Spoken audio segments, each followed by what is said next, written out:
Welcome back to another episode of the Startup Therapy Podcast. This is Ryan Rutan, joined as always by my friend, the founder and CEO of startups.com, Will Schroeder. Will, we watch founders fight like hell over giving an investor 15% and then turn around and hand a co-founder 50% like it's a free breadstick or like it's 50 cents. Right? Like, the truth is, man, investor dilution is usually the cleanest equity we give away because at least we know what we got for it. Yep. Why, in your opinion, are founders so disciplined with investor equity and so wildly emotional with everybody else? It blows my mind. It blows my mind that given how expensive these other decisions are, how just frivolously people Yeah. give away their stock to a co-founder, Yeah. which it's always my gripe. I'm not anti co-founder, but dude, you paid a lot for it. Or employees, early employees, who may or may not contribute, or advisors who I think if you did the math are going to wind up being the highest price advice you could possibly find, much less would pay for. Yep. Right? Founders, when we say, like you said, hey, you're going to give up 15% of the company. Oh, maybe it could be 12 or whatever. I'm like, you're going to get Right. actual money, man. There's an inbound wire that justifies that decision. Yeah. Right? That one's okay. So how are you okay with giving some guy you met on Yeah. Craigslist 50% of the company because Yeah. you could build a mobile app? Right? Right. How are you okay with that Equity part? is not a thank you note, right? Yeah, It's the most expensive currency a startup has, but we don't treat it that way, right? I'm gonna echo back to something you said, I think on the podcast, but it's been like 6 or 7 years ago now. And you said that yes, today it feels valueless, right? The Yeah. company's at a state where like it doesn't feel like it's worth much. But remind yourselves that represents 100% of the future value of your company. Yep. Let me say that again in case anybody choked and spit their coffee out. It represents 100% of the future value of your company. And so when you are handing it out like, I don't know, Halloween candy, you might want to reconsider that. When I look back at all the startups that I've done and kind of how I've distributed equity in the past, and I'm not terribly upset about it of all the decisions I made. In other words, like when I looked at it, I never look back and say, "Oh my god, that person got too much," or "I got ripped off," or something like that. Yeah. Nothing like that. What I'm upset about is how poorly I valued the equity. This is me saying I think people more or less earned what they earned. But I think my internal compass, where I wish Yeah. that I had been more disciplined about how I thought about that equity, kind of, what we talk about now, which is, oh, damn, it's worth real money now, right? And I think what happens in the early days is we're on the opposite side. We can't believe anybody will do anything for these magic beans that we have called equity, right? We're like, wait, Yep. seriously? Yeah. Like you'll take Yeah. this monopoly money? Seriously? Right. Yeah. I'd be like, yeah, it's like walking to a car dealer and being like, I just printed this out. They're like, no problem, no problem. Just go ahead, take anything you want off the lot and just leave us a stack of your fresh printed bills right there. What throws us off is because we feel like we got it for free because we just came up with this idea 9 seconds ago that we can just give it away for what we perceive to be real value, that it must be free currency. And Yeah. that's why in the early days, which is why we're doing this episode, which is why in the early days, when that first year, that first 18 months, when startups founders don't realize how vulnerable they are, that we start giving this away again because we're so blown away. I'm going to go back to the co-founder one for a second. Sure. The most common instance, and we will dig into this, but the most common instance is I got this idea. If anybody will agree that it's also a good idea, vis-a-vis validate me and Yeah. join me on this insane journey so I'm not Yep. alone, I'll kind of agree to just about anything. Yeah. Yeah. Yep. Terms. Yep. We don't need a term sheet. Here's half the company. And I always remember because we always saw this live at the startup weekend events, where in one weekend everybody came together, or any hackathon or anything else like that. And it would always be the same thing. The weekend it goes from Friday to Sunday. And then on Monday, everyone would be like, okay, well, we kind of just divided up the company like in thirds on Saturday morning because that's when we decided we were going to work together. And now it's Yeah. Monday, and like that guy's kind of an idiot. I don't think I Yeah. want to give him a third of this company just because he He's showed not up at even this from event. here. He just flew back to somewhere else. Like, what Yeah, are we yeah, gonna yeah. do now? I always remember that because Ryan, you remember we used to meet with all these folks on a regular basis. Oh, yeah. We were really involved in those events. And I remember the hangover on Monday morning where usually the person who had the idea was like, man, I just gave that guy that just happened to be in the room like a third of my company because he was the Yep. only person that could write code on Saturday morning, right? Which is like, when they Yeah. started to work in earnest. And I was like, you can undo that, right? Like you can go start another company or whatever. But I always remember the look on the founder's face where they're like, I think I made a huge mistake. Yeah. Because you Yep. did. You gave a third or half your company to essentially a stranger for what they might do someday and probably won't. That is Yeah. bananas. Why are you It freaked out is. about that? Yeah, right. I know that's the thing. It's yeah, like we treat investor equity like it's some kind of fine china, Yeah. and co-founder equity is like bar peanuts. Just everybody stick your hand in and get what you want. Don't worry Yeah. about it. And And half the company isn't a gesture. It's a life sentence on your cap table, for a God's life sake, sentence. right? Like you are doing so much to the It's a company life by sentence. making that decision Yeah. with objectively very little information. And unlike investor equity, which comes with a receipt, nothing, right? Yeah. Investors pay in cash. Everybody else pays in maybe. In maybes and promises, right? And Yeah. to be fair, I want folks to hear this. Most of the people you're about to give equity to or have given equity to will not perform. They will not perform, right? And it's not because It's math. right. But here's why they won't perform.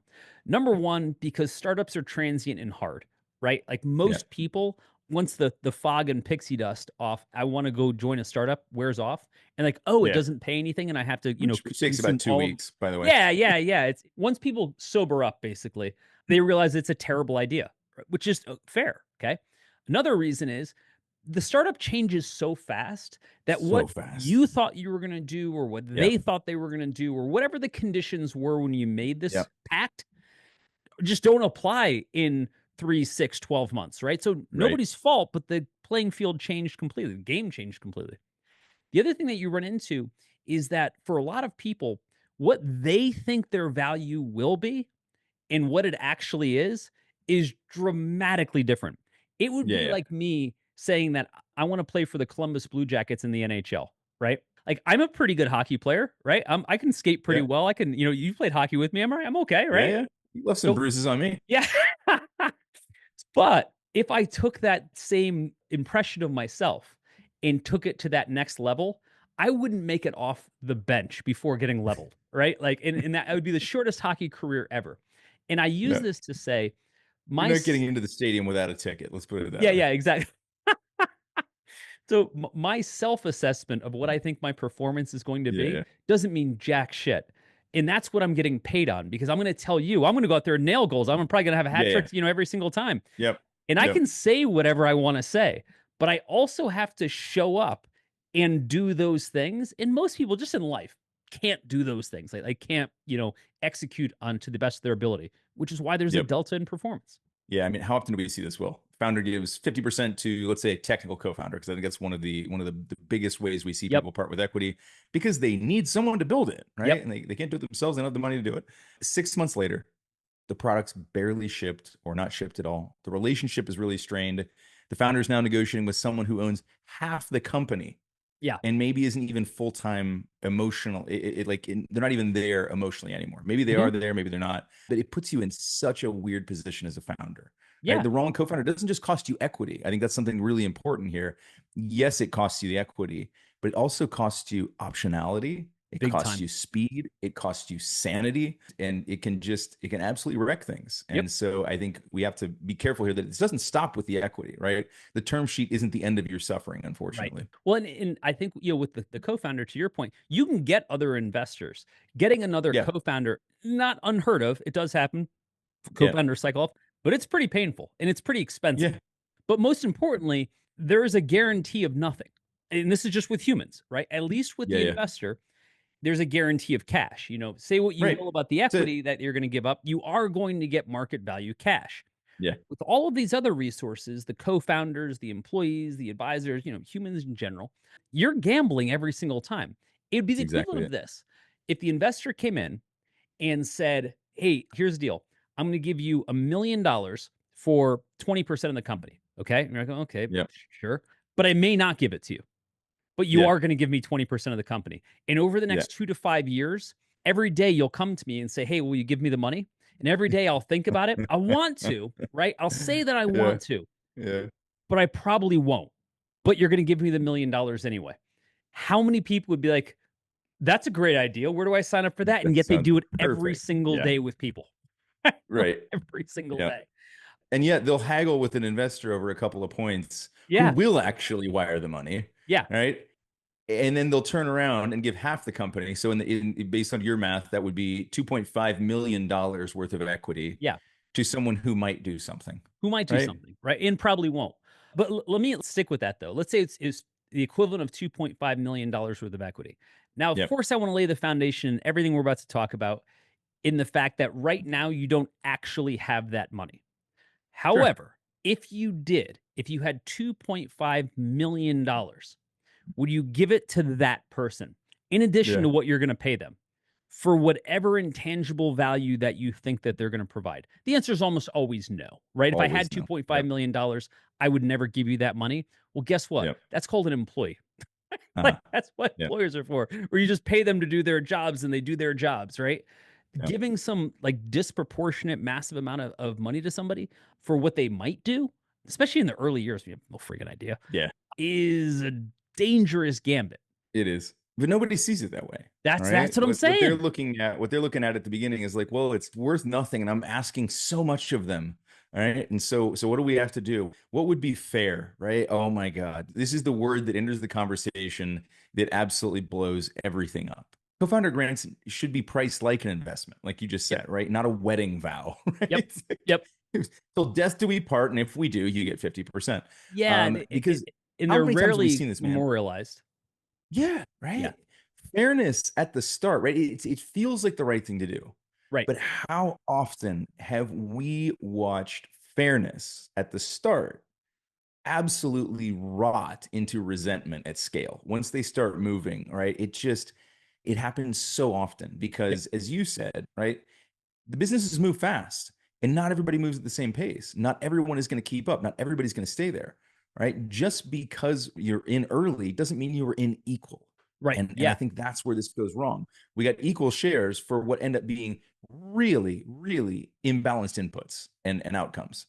And it achieves a real huge problem a couple months or a couple of years down the line when all of a sudden the one who is putting in most of the time and has exactly the same amount of equity and is creating most of the outcomes and has exactly the same amount of equity starts to kind of go, why is it like this? Oh yeah, that was fair 2 years ago, 3 years ago, Yep. and now it no longer is. I got to tell you, I was on the other side of this where I was the unfair co-founder. Let me give you an example. This is actually last company I did before startups.com, very long time ago, like 15 years ago. I'd started a company called unsubscribe.com. And I had the idea for the company. I had some people in town in Santa Monica that I wanted to start it with. And I'd kind of like a game plan for how it would go. And so I recruited two other co-founders, right? And at the time, I don't remember exactly what the equity split was, but let's say it was like I had like 50% or 40%, and the other two had like 30%, right? So Okay. I had the majority, but it was my company, my idea. However, and this is where it turns.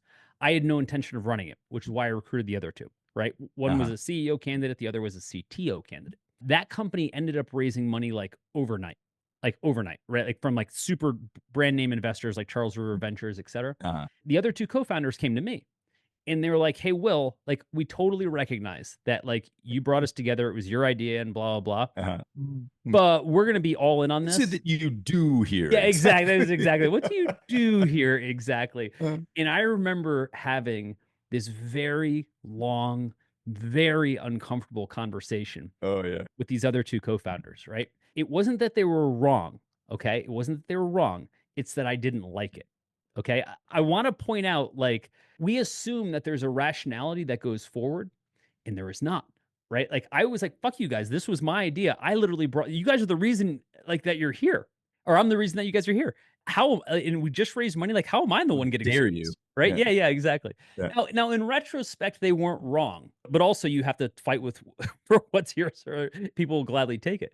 But I guess what I'm trying to say is this is a case where we equally split things up, not perfectly equally, but close enough, right? And as soon as they realized that I was on the wrong end of the cap table, if you will, they came to me. And to be fair, they were very professional about it and they're very cogent. And eventually I relented, right? However, this is one of those cases where I recognized for the first time that I was the problem, right? Like I was Yeah. the thing kind of like holding it back, so to speak. And to be fair, I wasn't planning on working there. So like I only had so much leverage. I'm like, oh, you guys are gonna work on this What do full you mean, time and make guys? This money. is going exactly to plan. Yeah, exactly. It is the case, even if you're well intentioned, even if you're the goddamn founder, that you could be the Yeah. wrong person in that Yes. equation, right? And not easy to unwind. That's something really interesting because like when we get into the our co-founders worth it piece, it'd be fun to go back and actually look at like original idea versus founder who actually really was the one that carried it and see how often it is like it's the original founder because we often think of the co-founders kind of like second in. Sometimes things do start like they start so early, and I think Yeah. you and I would both agree on Yep. this that at that early idea stage the idea is really not worth that much, right? Right. It is the execution. It's all the other stuff that actually makes it valuable. And to see really like how often kind of the second in the non-idea person is the one who actually creates a lot of the value. But Yeah. let's do something here because I don't want to leave this up in the air for founders who are sitting out there like, I would give up 50% of my company for the right co-founder because we hear Yeah. this a lot. I got a couple things that I generally want to say to them when I hear these kind of things, and I'd Yeah. be curious if there's anything you add to the list. It's start with vesting, Always vest. add some cliffs, Hmm. tie additional equity to actual value creation, define what happens if they stop contributing, and put some breakup terms in writing before there's anything to fight about. Because once the fighting starts, there's going to be no fairness left. There's going to be Yep. no coming to terms at that point. What would you add to that list? Here's what I would say. The best thing about that conversation is it forces expectations to the table, Oh right? yeah, And for both sides. And I think if you want to set up that conversation properly, I think the conversation has to be bidirectional. It has to be, oh yeah, I ought need to to be. know what your expectations are, right? Or Yep. if things were to go wrong, if I were to be the shitty co-founder, like, let's say I'm talking to my two partners at Unsubscribe. If I'm the shitty partner, I need to know what your expectations would be of me, right? And if you're the shitty partner, vice versa. One of my first partners in my first business said this to me when we were doing the deal. I was like 22 at the time, so I didn't know a lot about stuff. And I said, "Man, these feel like feels like a really onerous conversation. We were merging our two agencies." And he Yeah. said, "Look, we always start by writing the divorce papers first because if we can't agree on Yeah. how it'll end, we don't know how it's going to start." Like for some reason that always stuck in my head. And it was a very friendly conversation, but just like a term Yeah. sheet about super onerous shit, right? Like what happens if Yeah. you're convicted, right? Like crazy stuff. And anyway, I really thought in those early conversations that whenever you say I need to address your concerns or your desires or your needs, it didn't feel like let me draft up your execution papers, right? It drafted Yeah. up. Let's figure out so you know ironclad what's fair to you Yeah. ahead of time. Again, what your Yeah. expectations are, et cetera. And I found that worked very well because I think when other people see it from, oh wait, I might get screwed. You're not just worried about you getting screwed. Yeah. Yeah, all of a sudden I'm real interested in kind of what this looks like. Yeah, no, I think it is super important. I mean, I think that is actually what fairness looks like at that early Yeah, stage, right, not right, 50% of the company. Fairness is let's have a conversation around this. Let's talk about exactly what happens in the unlikely event of a water landing, right? right. So That's a great way to those put things it. do need to be addressed. Early employees, same issue, right? That's where I was going. On average, startups are going to give up 15 to 20% of the company in an option pool. Now, typically option pools are a little bit smaller when they come from investors, between 5 to 15%. I went up to Yeah. 20 just because a lot of times you've got a lot of early employees that are granted like pre-option pool, et cetera. So the option pool Yep. isn't always exclusively, just what was set aside on Series Seed funding or something like that. But let's use just a simple number of 15%. That's a huge bit of the company, and it's super hard to ever get back or unwind because it's tied into so many people, which is where the problem. Yeah. Yep. Lots of little fights. Yeah, exactly. If someone's going to take 15% of your company as an investor, you have a term sheet which has all the terms that they're going to invest, like all the rules and regulations, so to speak. You've got that'll transfer to an operating agreement, which will then memorialize all of those terms. You kind of know what you're getting. Here's the Yeah. cash and here are the terms, right? And it's so Yep. long as you understand those, the deal doesn't have a lot of questions to it. Employees don't work that way. Employees show up and it's just like a co-founder. Here's what I'm going to do. I'm going to do blah, blah, blah, right? And statistically, they will not, right? Just the Yeah. nature of people. Otherwise, every company would just keep the people that they had forever and there would never be a termination or a turnover, right? Doesn't work that way. Life works a little bit differently. But here's the challenge. There's management of people, right? But there's a big difference between, hey, you're not doing a good job and hey, you're fired. Okay. Yeah. Here's why I say that. Hey, you're not doing a good job can keep you around long enough to make it through your vest period, right? Hey, you're fired sometimes even has an acceleration to it. Yep. But a vast majority of people can earn the same amount of equity, whether they do a good job or a bad job, so long as they don't get fired. I was seeing the scene from is it Office Space, where he's sitting in there with the two hatchet men, and he's like, what that'll do, Bob, is you'll end up doing just enough to not get fired, right? And that's it's kind of it, right? Exactly. It's because look, if equity's making up for below market cash comp, great, right? Yeah. And sometimes, and that's a real trade. I, Yeah. I would Yeah. Yeah. argue it can be a really bad trade still, but at For least it's a bit both of a sides. trade. Yeah. Yeah. Yeah. But I was talking, yeah, that's exactly it. I was talking to a founder 2 weeks ago, and they had layered equity on top of really strong market comp Right. without any kind of performance accountability, Right. which just ends up being silent overpayment. And they were at this point now complaining that it's like, yeah, the team just isn't motivated. And I did all this stuff for them. It's like, when did you do it? At the very beginning. And what do they have to do to maintain it? And it just went dead silent. Not It get was fired. like Right. nothing. They've Not get got fired. it right. Like And no, it's in some of these cases there wasn't even vesting, so they were just handed pieces of the oh company, shit. Yeah. and they have them now. And look, man, I'm going to make a few arguments having been in this game for a long time. And Ryan, you've watched a lot of people come through our company Oh over the yeah, last 15 years. So you've seen it firsthand as well. But it's for not sure. exclusive to folks that have worked for us.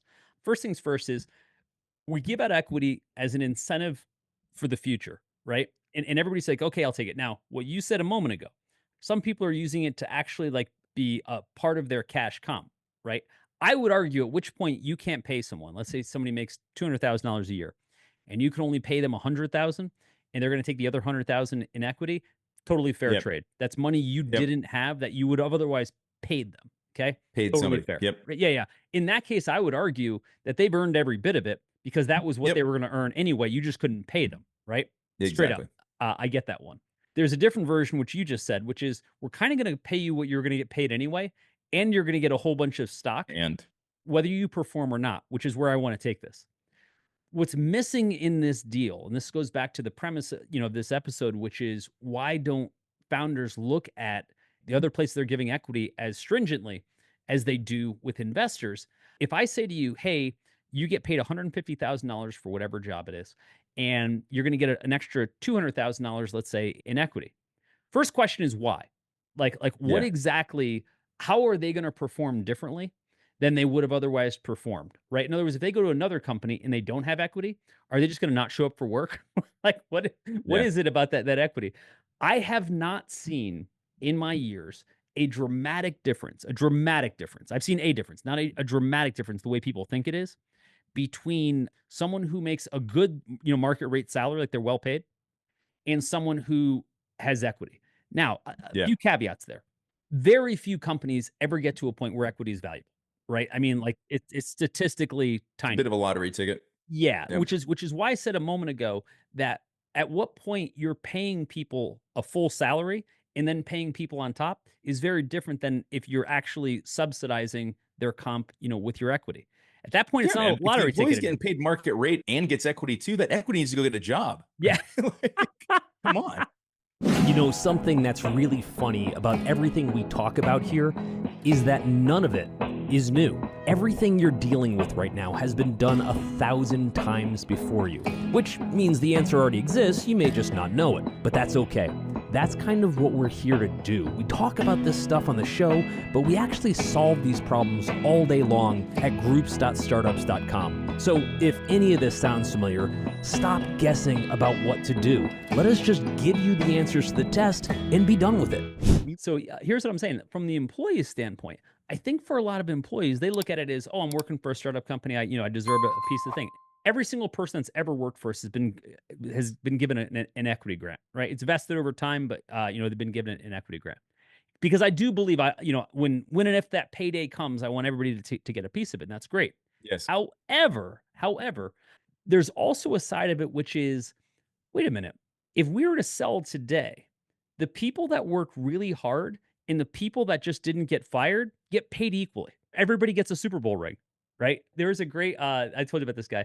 There's a great entrepreneur that I was meeting with maybe like a year and a half ago. We're at a restaurant, and he's pitching me on this on his idea, and he's like notably athletic, right? You can just tell like Uh-huh. when some people are like, there's athletes who like go to the gym a little bit, and then there's a professional athlete sitting Yeah. next to people who just go to the gym a little bit. And Yeah. this guy was the professional athlete, right? He was like Uh-huh. 6'4", like 4% body fat, right? Like not just a dude, right? A dude, right? Right. Anyway, as he's sitting there talking, I see this giant thing flashing on his ring or on his finger, which is a ring, right? Uh-huh. And I'm like, I gotta pause for a second. Is that what I think What it is is on that? your ring Yeah. or on your finger? He's like, oh yeah, it's a Super Bowl ring. And I was like, and you failed to mention that like Yeah. in this conversation? He's like, yeah, I won this with the Broncos. And I was like, dude, that would have been the first thing I said in every Yeah. conversation I've ever had. Yeah. Will, why do you wear that ring in the middle of your forehead? Isn't that supposed to go on your finger? But here's what he said, which I thought was interesting. He's like, I never stepped on the field one time, right? Like I Yeah. was like second, third string. Everybody gets a ring. You're right. He's like, whether you play or not. And I use that. He's a great guy, by the way. And I use that as a metaphor for this, right? Like if we were to sell today, every person that's ever worked for us that has equity, whether they performed well or not, is going Yep. to get paid the same. Paid the same, meaning like, that their equity is going to convert the same way. And I'm like, well, shit. What happened to fair? Didn't we? Wasn't fair where we started with all of this? Right, right. Yeah. And so my point with employees is you're paying employees equity, not because they're going to perform so well, because they're not going to get fired. And I use the Yeah. latter to say, I know the incentive is that they'll work harder and that might apply, but the cost is going to be exactly the same whether they work harder or not. Same with salary, but certainly with equity. Here's what I've seen over time. It does work with some people. It does work with some people. Ironically, those are the same people who would have worked and compounded value for the company, whether you give them equity or not. Right? That's my point. The value add players are always going to be value add players, right? And unfortunately, I think we too often treat early employee equity as a signing bonus when it really needs to be treated like a value exchange, right? Because if it's just a signing bonus and it's granted at the beginning, even if there's vesting involved, right? Like vesting isn't value creation; it's just time passing, right? That happens whether we do a damn thing or not.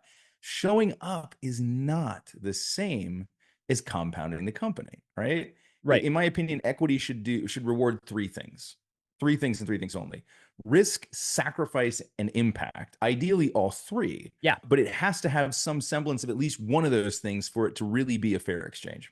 On that note, let's move to advisors, which got like the third leg of this stool, if you will. Uh-huh. Advisors crack me up as a category that gets equity, not because they get so much. I mean, honestly, advisors like don't ever really compose that big of the cap table, right? As far as a Right. slice of the pie. No, but it's another great illustration of how easily founders will part with it and really not think through, what am I actually getting in return for this? Would I pay the same thing for it if it was a cash payment? And the answer is almost always no. Let me lay this out because I think we just have great data around this. Okay. So currently, this is coming from Carta, I believe, who does cap table management. Advisors are currently getting between 0.10 to 0.25% of the company for their advisory work. So for those of you that are following at home, that means a tenth of 1%. That is per advisor, not correct, as a correct, per advisors, right? And so, let's say you've got, 3 to 5 advisors, that could easily cost you a full point of equity, which here's where this gets dangerous. Numerically, that's a very small amount. That's less than 99% of the rest of the company, right? Yeah, yeah. However, where it gets hilarious is when you start to do the math of what it actually buys you. Here are the categories that investors usually get recruited under, okay? Most popular, category A, sage-like wisdom.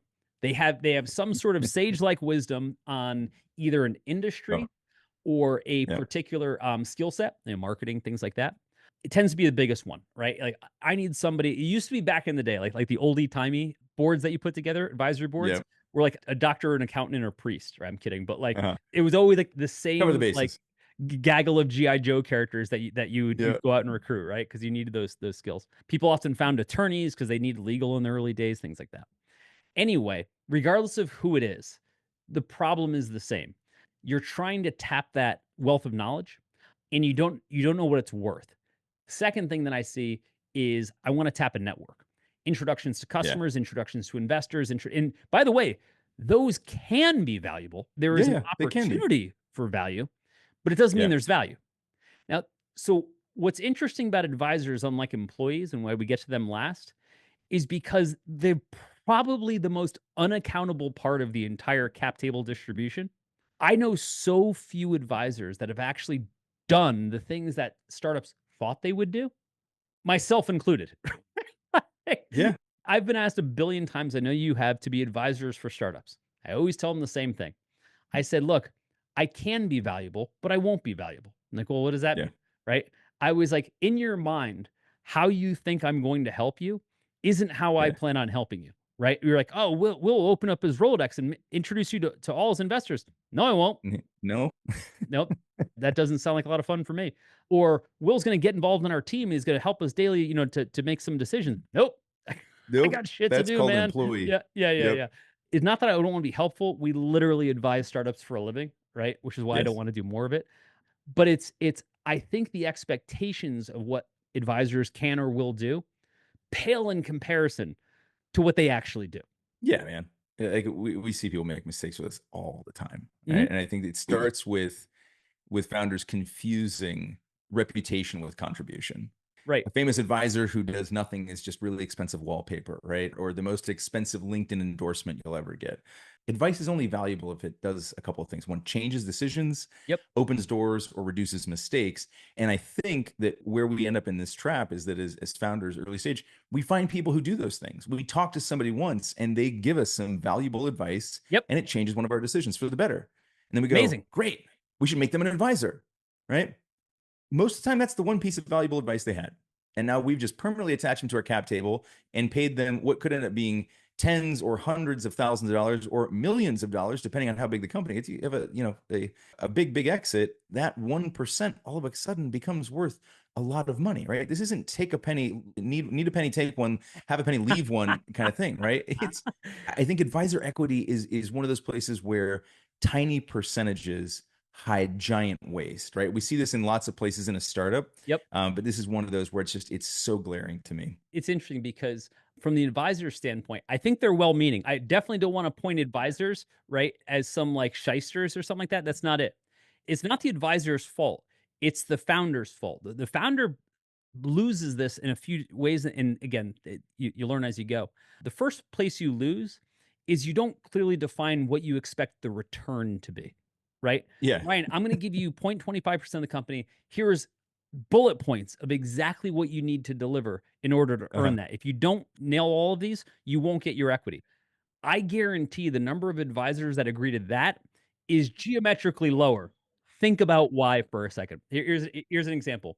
Take this from the same standpoint if you were hiring somebody, okay? Yeah. And the person sitting across from you, the interview candidate, and you're like, I need you to show up for work every day. They're like, no. I need you to come to meetings. No. I need you to work for the company 8 hours a day. Nope, not going to do that. And you're like, you're hired. That's essentially like the mismatch of expectations. And so now I will also say, similar to employees, advisors want to be those things. They want to be this fountain of knowledge. They want to be this helping hand. They want to be, make a good connection that works out for you. They want to do all of those things. It doesn't mean that they can or will, right? Right. Like I've got a pretty big Rolodex of investors.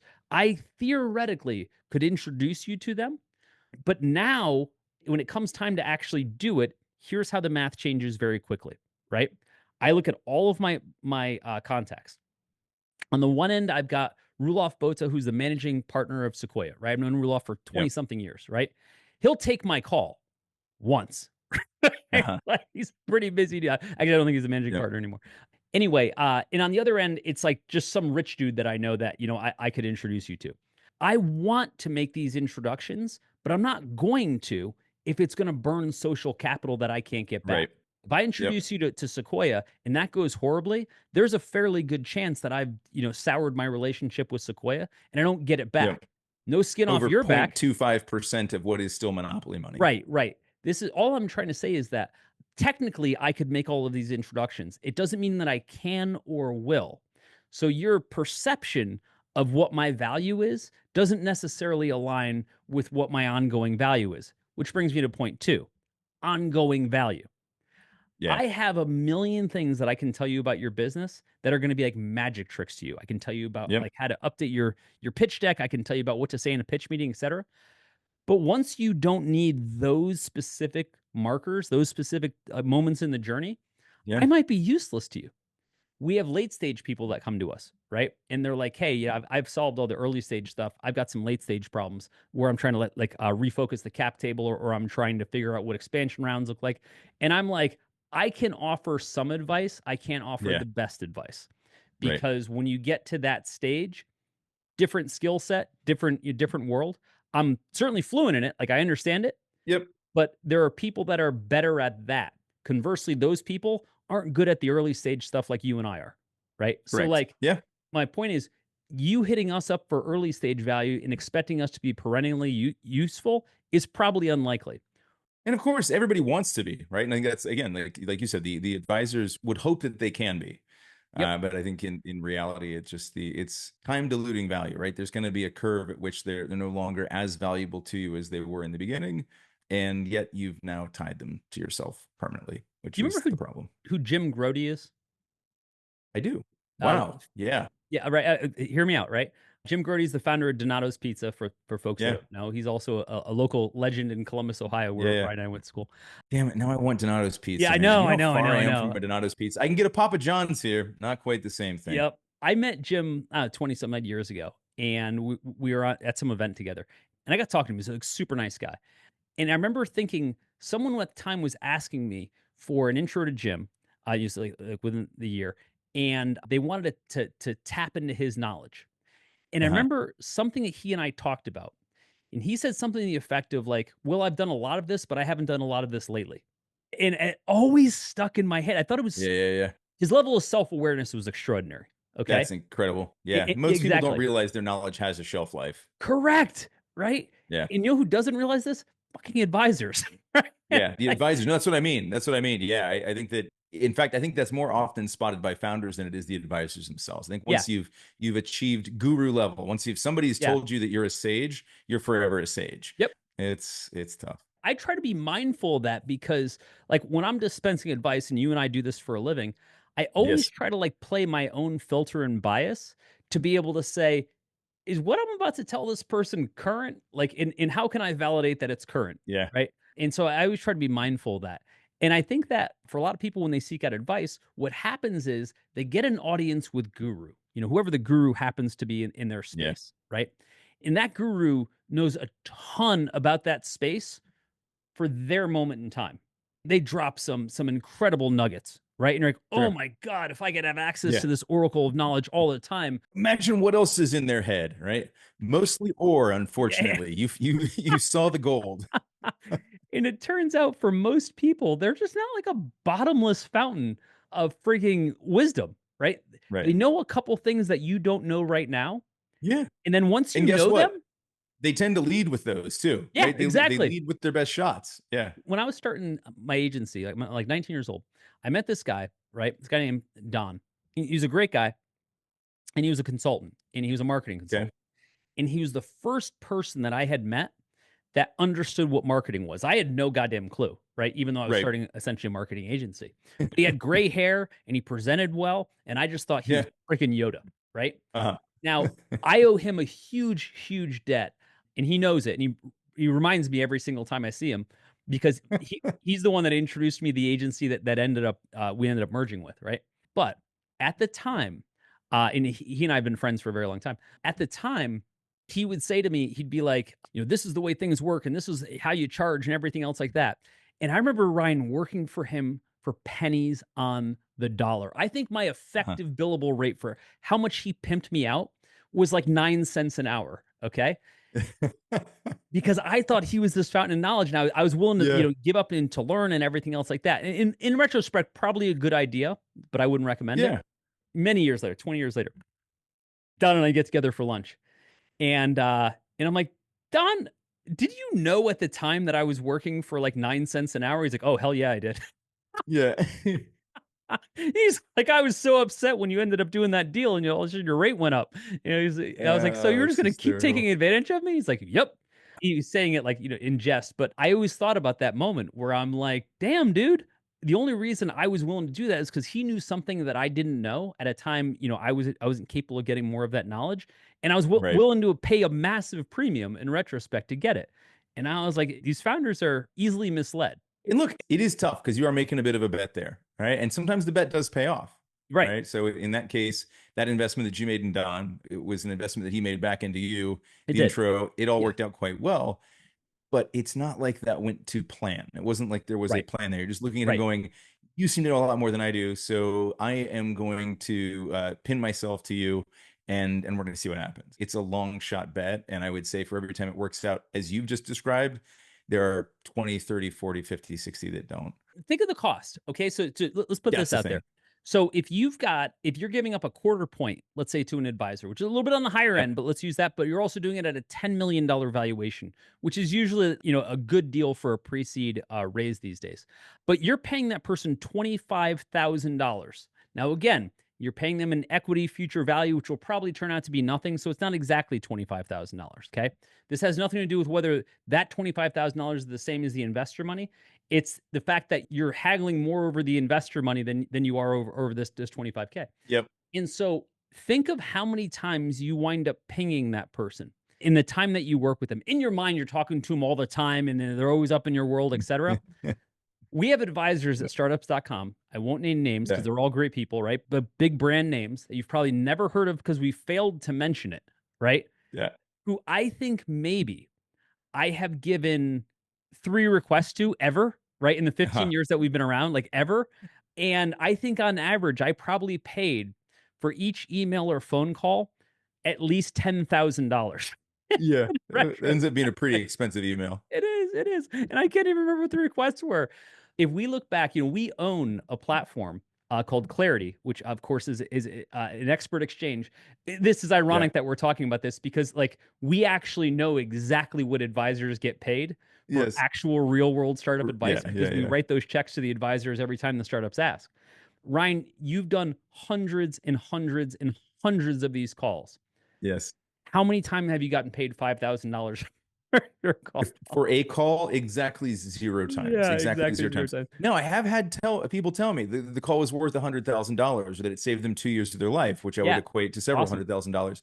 So value is there, right? But nobody ever offered to actually pay me the full value of the call. Nobody was like, you know what? So we're going to send you half of that $100,000 you saved us. We really appreciate it. Right. Never happened. And on average, these advisors who are getting paid by the minute from startups to give their advice, and they're great advisors. I mean, I highly recommend going on there and finding some great people, but are getting paid hundreds of dollars for the advice. Now, to be fair, it's not because they're trying to get rich off of Clarity. We always said that Clarity is iPhone money, right? Like for the advisors, it's not all the money that you'll make to make a living, but it's enough to buy a free iPhone, right? But most advisors, yourself included, are doing it because they want to be helpful, but they want to have a metric of their time, right? Like, hey, if you're going to take up 20 minutes on a call with me, it should have some friction for you too, because it definitely has friction for me. It saves you from the Googleable advice syndrome, or at least you're getting paid to Google for people. Yeah. I did. I got called out once. I don't remember if it was on X or on LinkedIn, but somebody was like, "Hey, asshole, how can you charge $400 an hour to? What makes you think you can charge $400 an hour to talk to people on the phone?" And I said, "Well, I pasted back the 2 comments around. It saved 2 years of my life, or helped us make $200,000. Yeah, and said so. There's part of it. I was like, the other part is I started at 100 and I got too many calls, and I went to 200 and I got too many calls, and I put to 300 and I got a little less calls, and I put to 400 and I got exactly the number of calls I wanted, which wasn't too many, but people showed up really, really well prepared. So here's the booking link. He never called me. It comes back to here's the value of my time, and here's the explicit cost. But my point is, even at $400 an hour, no one would have gotten to $25,000, right? And that's just one example. That'd be a lot of hours. It would take a lot of hours to consume 25K, and that's a lot of hours you're not going to get out of an advisor. You just aren't. So here's what I would say. I love the fact that founders are really well conditioned to price their equity and hold on to it. I hate the fact that they only apply that rubric to investors. Sometimes. Right? Which is the To the, only to the person. one place where there's actually a clear value exchange, right? I know. Now, you can argue whether it's an equitable value exchange or not, but at least it's clear. You know exactly what You you're will getting. get it, right? Like you will Yeah. get the money, right? It'll be Yeah. conditional and everything else like that. So If you such don't, as you everything won't give else up in the life. equity, right? Right. Yeah. Versus all these other buckets, we're like, oh, what could go wrong, right? And like you're just like saying, it goes back to what I said a moment ago, which is you're literally saying to quote an investor, I am going to give you the equity. You might give me money. Let's shake on it. Yep. Like what? So Yeah. all I want to say is like we have to use equity to pay for stuff. If there's nothing wrong with doing a co-founder deal or obviously giving employees equity or giving advisors equity, that's not the argument here. The No. argument is how you treat it. The argument is how Yep. you focus on that value and how you pay for it. If you're looking at that value as amorphous and you're just willing to give up half the company or a quarter point to somebody and not be sure that you're extracting that same kind of value as you would from an investor, you're leaving way too much equity on the table. There's never Yeah. going to be a point ever in the history of you building your company where you're like, man, I wish I gave away more equity. Right? I wish I gave Ryan more Yeah. equity for those calls, right? That'll never happen.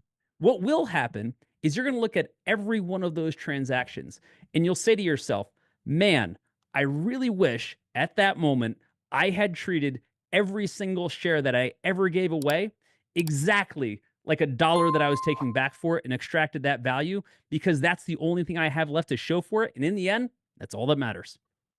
Overthinking your startup because you're going it alone?